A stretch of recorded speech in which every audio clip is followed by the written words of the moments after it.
इसी नगर में एक किसान रहता था जिसके दो पुत्र थे। दोनों ही बहुत समझदार और होशियार थे। वे अक्सर अपने पिता के साथ खेतों में जाया करते थे। एक दिन सुबह सवेरे किसान अपने खेत की ओर रवाना हुआ। खेत में पहुंचकर उसने कुछ देर आराम करने की सोची तो वह एक बड़े से पेड़ के नीचे जाकर उसकी छाया में बैठ गया। लेकिन किस्मत को कुछ और ही मंजूर था। उसी पेड़ पर बैठा एक जहरीला सांप नीचे उतर आया और किसान को डस लिया। कुछ ही पलों में जहर अपना असर दिखा गया और किसान ने वहीं दम तोड़ दिया। उधर दोनों भाई घर पर खाना बनाकर अपने पिता के लिए खेत में ले जाने को तैयार हो चुके थे। जैसे ही वे खेत पहुंचे उन्होंने देखा कि उनके पिता पेड़ के नीचे गिरे पड़े हैं और उनके मुंह से झाग निकल रहा है। दोनों दौड़कर पास पहुंचे। ध्यान से देखा तो उन्हें समझ आ गया कि अब उनके पिता इस दुनिया में नहीं रहे। उनकी आंखों से आंसू बहने लगे। पूरे गांव को इकट्ठा किया गया और गांव वालों की मदद से उन्होंने अपने पिता का अंतिम संस्कार किया। समय धीरे धीरे बीतने लगा। दोनों भाइयों ने आपस में सलाह की अब बड़े भाई को विवाह कर लेना चाहिए ताकि कम से कम कोई घर पर खाना बना सके, क्योंकि दोनों जब खेत में काम करने जाते तो पहले खाना बनाना और फिर खेत पहुंचना, इसमें बहुत देर हो जाती थी। कुछ ही समय बाद बड़े भाई की शादी हो गई। अब सुबह दोनों भाई खेत में मेहनत करते और बड़े भाई की पत्नी उनके लिए प्यार से खाना बनाकर खेत में पहुंचा देती। इस तरह दिन कटने लगे। एक दिन की बात है, दोनों भाई खेत में काम कर रहे थे। दोपहर का समय बीतता जा रहा था लेकिन बड़े भाई की पत्नी खाना लेकर नहीं पहुंची। बड़े भाई ने छोटे भाई से कहा, तू घर जाकर देख तो सही, शायद कोई बात हो गई हो। छोटा भाई चुपचाप घर की ओर चल पड़ा। घर पहुंचकर उसने बड़े भाई की पत्नी से कहा, भाभी खाना डाल दीजिए, मैं खेत ले जाऊं, भैया इंतजार कर रहे हैं। इतना सुनते ही भाभी को गुस्सा आ गया। तानों से भरी आवाज में बोली, अगर इतनी ही जल्दी खाना चाहिए तो अपनी बीवी से बनवाकर खा लिया करो। ये बात तीर की तरह छोटे भाई के दिल में उतर गई। उसने शांत स्वर में भाभी से कहा, ठीक है भाभी, अब मैं अपनी पत्नी से ही खाना बनवाकर खाऊंगा। यह कहकर वह चुपचाप घर से निकल पड़ा। चलते चलते वह एक घने जंगल में पहुंच गया। उसी जंगल में 3 साधु रहते थे। तीनों अपनी अपनी विद्या में निपुण थे, लेकिन उनमें अक्सर एक दूसरे को नीचा दिखाने की होड़ लगी रहती थी। इसी कारण कभी कभी उनके बीच झगड़ा भी हो जाया करता था। उनमें से एक साधु के पास एक ऐसी लकड़ी थी जो हुक्म देते ही तरह तरह के व्यंजन बनाकर तैयार कर देती थी। दूसरे साधु के पास एक उड़न खटोला था जो पलक झपकते ही आसमान में उड़ जाता, और तीसरे साधु के पास एक ऐसी रस्सी थी जो बोलते ही किसी को भी बांध लेती थी। एक दिन ये तीनों अपनी अपनी चीजों को लेकर आपस में झगड़ने लगे। पहला साधु बोला, मेरी लकड़ी तुम दोनों की चीजों से कहीं ज्यादा काम की है। दूसरा साधु बोला, तुम्हारी लकड़ी क्या चीज है मेरे उड़न खटोले के सामने। तीसरा साधु अकड़ते हुए बोला, मेरी रस्सी तो तुम दोनों की चीजों से भी बढ़कर है। वाद विवाद तेज होता जा रहा था। तभी वहाँ वह किसान का बेटा आ पहुंचा जो अपनी भाभी की बात से आहत होकर घर छोड़ चुका था। तीनों साधु उसकी ओर लपके। क्रोध के कारण उनकी आंखें लाल हो रही थीं और शरीर गुस्से से कांप रहे थे। लड़का यह देखकर डर गया, पर वहाँ से भागने का कोई रास्ता भी नहीं था। उसने हिम्मत जुटाई और वहीं खड़ा रहा। मन ही मन सोचने लगा, मुसीबत कभी अकेली नहीं आती। घर से आफत में निकला और अब यहाँ भी नई मुसीबत सामने खड़ी है। थोड़ी ही देर में तीनों साधु उसके पास आ पहुंचे और बोले, तू ही हमारा फैसला कर दे, जो तू कहेगा वही हम मान लेंगे। लड़का मुस्कुराया और बोला, इतनी जल्दी क्यों गुस्से में आ जाते हो, पहले शांति से बात तो कहो, फिर फैसला भी हो जाएगा। पहला साधु बोला, मेरे पास ये लकड़ी है जिससे जो चाहो वह व्यंजन बन जाता है। भूखे भजन न हुए गोपाला, जब पेट भरा हो तभी और बातें भी सूझती हैं। भूखा आदमी कुछ नहीं कर सकता, इसलिए मेरी चीज सबसे काम की है। अब दूसरे साधु की बारी थी। वह बोला, मेरे पास उड़न खटोला है, इससे दुनिया की सैर की जा सकती है। सैर सपाटा न हो तो जिंदगी कैसी, हर समय खाने की बात करना बेवकूफी है। अब तीसरा साधु बोला, भाई मेरी रस्सी सबसे बेहतर है, ये मुसीबत में बहुत काम आती है। जंगल में कोई जंगली जानवर आ जाए तो ये रस्सी दूर से ही उसे बांध देती है। खाना पीना और सैर तभी अच्छे लगते हैं जब कोई खतरा ना हो, इसलिए मेरी चीज सबसे जरूरी है। लड़का चुपचाप सब सुनता रहा। फिर उसने मन ही मन सोचा, असल में तीनों चीजें खास हैं। अगर समझदारी से काम लूं तो इनके झगड़े से कुछ फायदा उठाया जा सकता है। लड़के ने वह रस्सी उठाई, उसमें एक छोटा सा कंकड़ बांधा और उसे इस तरह घुमाकर दूर फेंक दिया कि उसका कुछ पता ही नहीं चला। फिर उसने तीनों साधुओं की ओर देखा और बोला, अब एक काम करो, जो इस कंकड़ को सबसे पहले ढूंढकर वापस ले आएगा उसी की चीज सबसे बेहतरीन मानी जाएगी। साधु कंकड़ की तलाश में इधर उधर भागते रहे।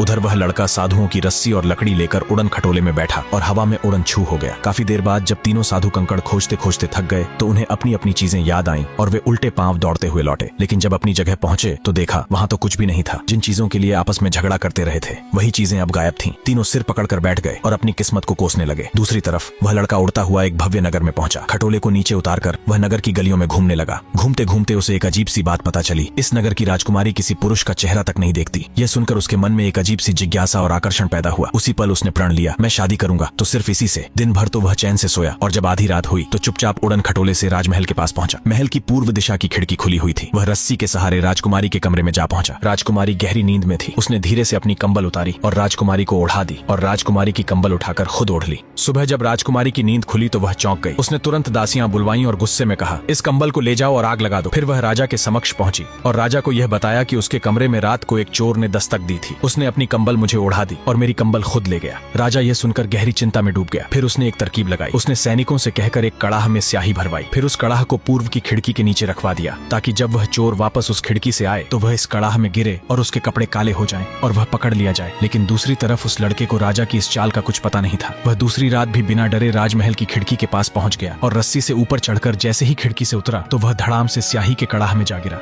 उसके सारे कपड़े स्याही से भीग गए, जिससे वह डर गया और चुपचाप रस्सी के सहारे नीचे उतर गया। अब वह स्याही से भीगे कपड़ों के साथ डरते डरते उसी समय धोबी के घर पहुंचा और उसे जगाकर बोला, ये कपड़े अभी धो दो, कल मैं ये कपड़े समय से आकर ले जाऊंगा। धोबी नींद में था, हाँ हाँ करके फिर सो गया। सुबह जब राजकुमारी सोकर उठी तो उसने देखा कि कमरे की दीवार पर स्याही के छींटे लगे हुए हैं। उसे विश्वास हो गया कि जरूर रात को कोई कड़ाह में गिरा है। राजा को जब सूचना मिली तो उसने सैनिकों से कहकर सभी नगर वालों को बुलाया। संयोग की बात की धोबी वही स्याही में डूबा हुआ कुर्ता पहनकर राजा के सामने पहुंच गया। अब तो यह साबित हो गया कि वही चोर है। राजकुमारी ने आदेश दिया, इसे नगर के बाहर जो पीपल का पेड़ है उससे इसे फांसी लगा दो और इसकी आंखें निकालकर मेरे पास पहुंचाओ। राजकुमारी की बातों से धोबी को कुछ समझ तो नहीं आया, पर वह राजा के सामने कारण पूछने की हिम्मत कैसे कर सकता था। उसने बहुत हाथ पैर जोड़े पर सब निष्फल रहा। राजा ने धोबी की एक न सुनी। यह देखकर लड़के को धोबी पर दया आ गई। उसने सबके सामने चिल्लाकर कहा, राजन, यह आदमी निर्दोष है, चोर मैं हूँ, मुझे जो चाहे दंड दीजिए। राजकुमारी के पास जब यह खबर भेजी गई तो उसने कहा, मुझे इससे कोई फर्क नहीं पड़ता कि चोर कौन है। राजा की निगाह में जो चोर साबित हो उसे प्राणदंड मिले और उसकी आंखें निकालकर मेरे पास पहुंचाई जाएं। मैं और कुछ नहीं चाहती। दूसरी तरफ लड़के ने अपना दिमाग लगाया और राजा से कहा, मैंने तो सुना था कि राजा मरने वाले की आखिरी इच्छा पूरी करता है, क्या यह बात गलत है? राजा ने कहा, बताओ तुम्हारी आखिरी इच्छा क्या है? लड़के ने कहा, मैं एक बार नगर में घूम कर आना चाहता हूँ। राजा ने कहा, ठीक है। लड़का राजमहल से निकला और अपने उड़न खटोले को पीपल के पेड़ पर छिपाकर राजा के सामने वापस हाजिर हो गया। राजा लड़के की ईमानदारी से बड़ा प्रसन्न हुआ, पर राजकुमारी की दी हुई सजा को बदलने का साहस राजा न कर सका। जल्लाद लड़के को लेकर पीपल की तरफ चल पड़े। पीपल के पास जाते ही लड़के ने जल्लादों से कहा, मुझे मरने से पहले इस पेड़ पर चढ़कर थोड़ी देर भगवान का नाम लेने दो। जल्लादों ने सोचा कि पेड़ पर चढ़कर यह बचकर कहाँ जाएगा। उन्होंने अनुमति दे दी। राजकुमार उड़न खटोला लेकर उड़ गया और जल्लाद उसको देखते रह गए। अब वे जल्लाद बड़े घबरा गए कि राजकुमारी ने हमसे चोर की आंखें निकाल कर लाने को कहा था, अब हम आंखें कहाँ से लेकर जाएंगे और न जाने राजकुमारी हमें क्या सजा देगी। अब उन्होंने सोचा कि वह किसी समझदार के पास जाकर अपनी परेशानी का समाधान मांगे। अब वे दोनों जल्लाद एक सयाने के पास गए और बोले, भैया हमारे पास जो भी है वो ले लो, पर यह बता दो कि हम राजकुमारी के पास चोर की आंखें कैसे लेकर जाएं। सयाने ने हंसते हुए कहा, तुम भी मूर्ख हो, अरे बकरी की आंखें निकाल कर ले जाओ, राजकुमारी इतने ध्यान से थोड़े ही देखने बैठेगी। ये बात दोनों जल्लाद को सही लगी। उन्होंने सोच लिया, अब ऐसा ही करेंगे और जो होगा सो देखा जाएगा। ये सोचकर वे एक बकरी को जंगल में अपने साथ ले गए। वहाँ पर उन्होंने उसकी आंखें निकाली और वापस राजमहल की तरफ चल पड़े। राजमहल में पहुंचकर जल्लादों ने राजा को वह आंखें दिखाई। राजा ने राजकुमारी के कहने से उन्हें खूब इनाम दिया। उधर जान बचाकर वह लड़का उड़ता हुआ एक जंगल में पहुंचा। वहाँ पर उसने एक अनार का पेड़ देखा जिस पर पके हुए अनार लगे हुए थे। उसने उड़न खटोला उतारा और पेड़ पर चढ़कर अनार तोड़ने लगा। वह अनार तोड़कर खा भी न पाया था कि देखता है कि वही तीनों साधु जिनका उसने जादुई सामान चुराया था उसकी ओर चले आ रहे हैं। उसने सोचा, अगर मैं अब नीचे उतरूंगा तो मेरी खैर नहीं। यह सोचकर वह पेड़ के तने में छिप गया। साधु भी उसी पेड़ के नीचे आए और आपस में बात करने लगे। अनार के पके हुए फल देखकर उनका मन ललचाने लगा, पर अनार के फल इतने ऊंचे लगे थे कि उनका हाथ वहां तक नहीं पहुंच रहा था। तभी लड़के ने 3-4 फल चुपके से नीचे गिरा दिए। साधु फल पाकर बहुत खुश हुए और बोले, भगवान की दया देखो कि हमें बिना मेहनत के ही फल मिल गए। एक साधु बोला, मिल गए तो अच्छा ही हुआ, पर मैं पेड़ के पत्तों से ऐसी जड़ी बना सकता हूँ जिसे सूंघाने से मनुष्य बंदर बनकर पेड़ की ऊपरी डाली पर पहुंच सकता है। दूसरा बोला, तो मैं भी ऐसी बूटी बना सकता हूँ जिससे वह बंदर फिर से इंसान बन जाए। तीसरे साधु ने कहा, फिर ठीक है, तुम मुझे बंदर बना दो, मैं तुम्हारे लिए बहुत सारे अनार तोड़ कर ले आऊंगा। पहले साधु ने अफसोस करते हुए कहा, हाय आज मेरी लकड़ी होती तो कितना अच्छा होता। दूसरे ने कहा, अब पछताने से क्या होगा जब चिड़िया चुग गई खेत। तीसरा बोला, भैया झगड़ा करने का फल कभी अच्छा नहीं होता, न हम झगड़ते न हमारी चीजें हमसे छूटती। सो भैया अब मुझे धोखा मत देना, कहीं ऐसा ना हो कि मैं बंदर बनकर सारी जिंदगी पेड़ों पर ही उछलता रह जाऊं। मुझे आदमी जरूर बना देना। पहला बोला, नहीं भाई, अब हम तीनों सदा मेल से रहेंगे। यह कहकर वह पास में लगी हुई भीन भीन प्रकार की झाड़ियों के पत्तों से एक जड़ी बना लाया और तीसरे साधु को सूंघा दी। वह तुरंत बंदर बनकर पेड़ पर चढ़ गया और अनार तोड़कर खुद भी खाने लगा और अपने साथियों को भी खिलाने लगा। नीचे आया तो दूसरे साधु ने एक दूसरी झाड़ी से जड़ी बनाकर बंदर को सूंघा दी। वह बंदर से फिर साधु बन गया। इसके बाद वे तीनों आगे बढ़ गए।